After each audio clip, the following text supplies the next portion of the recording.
welcome everybody to day number 8. Thanks for being with me up to this day. I really appreciate it. And we're going to introduce you some really crucial concepts now to feed in onto the foundation of the days from before. So, here we go. So, the first thing I've heard a lot of motivational speakers talk about is that there's two motivators, pain and there's pleasure. When pain is actually a stronger impeller towards action and more successful force in getting us to get off our butts and do what we need to do to achieve whatever goal that we can find and that we want to achieve. And countless examples have been given.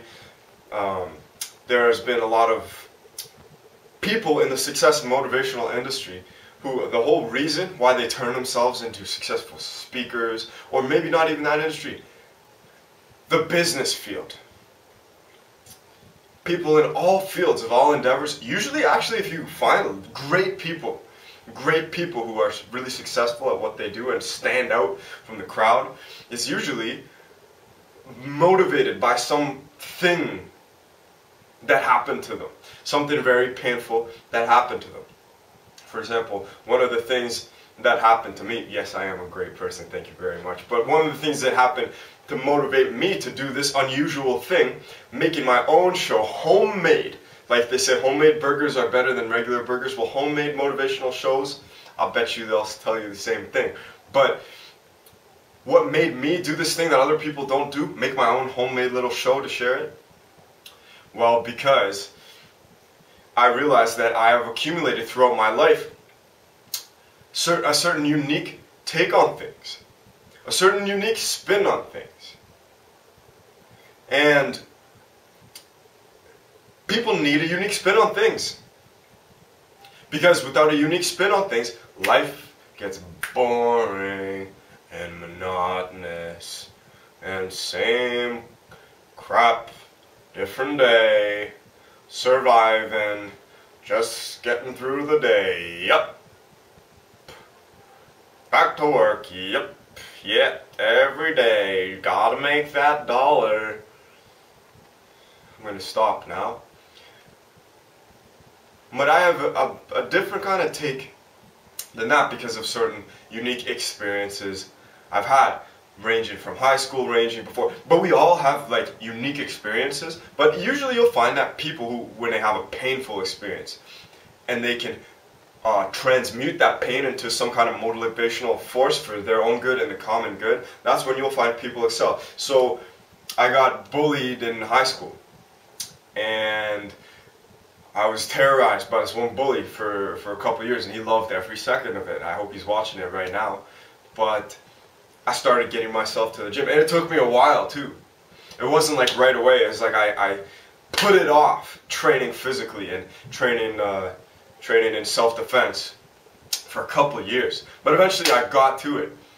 I had built up, I had sat there with that feeling of low self-worth that experience had given me, and kept that inside of me, eating me up inside for a couple of years. And then I eventually started working out and learning martial arts, and boom, it's like the Niagara Falls opened, and I just was going every day, training, trying to be the best, self-defense martial artist, and lift so much weight at the gym, and that was my prime motivation.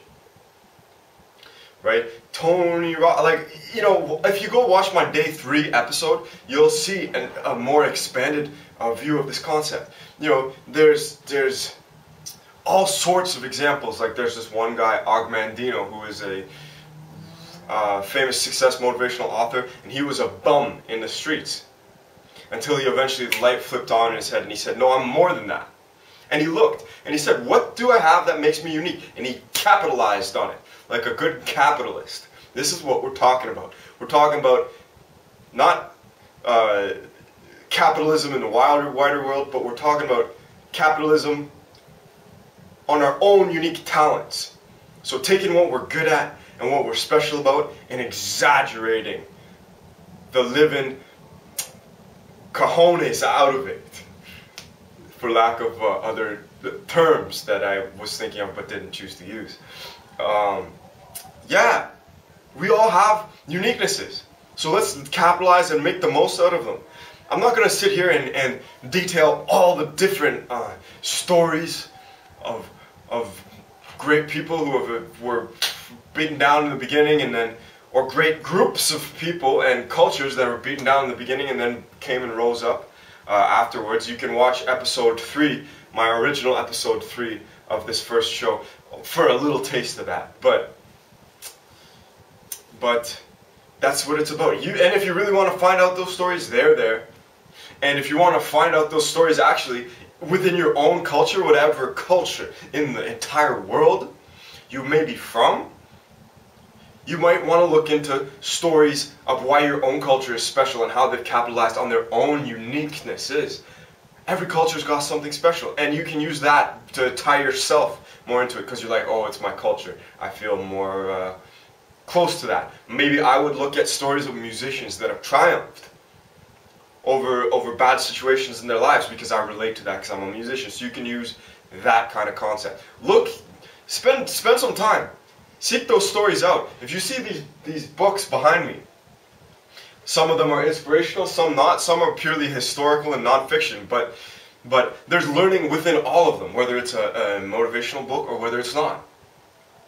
I can just open a book and realize these great, rich stories of history that I didn't even know existed before, and take lessons and apply them into my own lives. Like, I just went for a run. The original inspiration for what I'm talking about now came during that run. I was listening to Anthony Robbins' tape. And so that got me thinking with certain ideas to say right now. So that'll be it for today's show. You got a few good, nice ideas. Today's activity,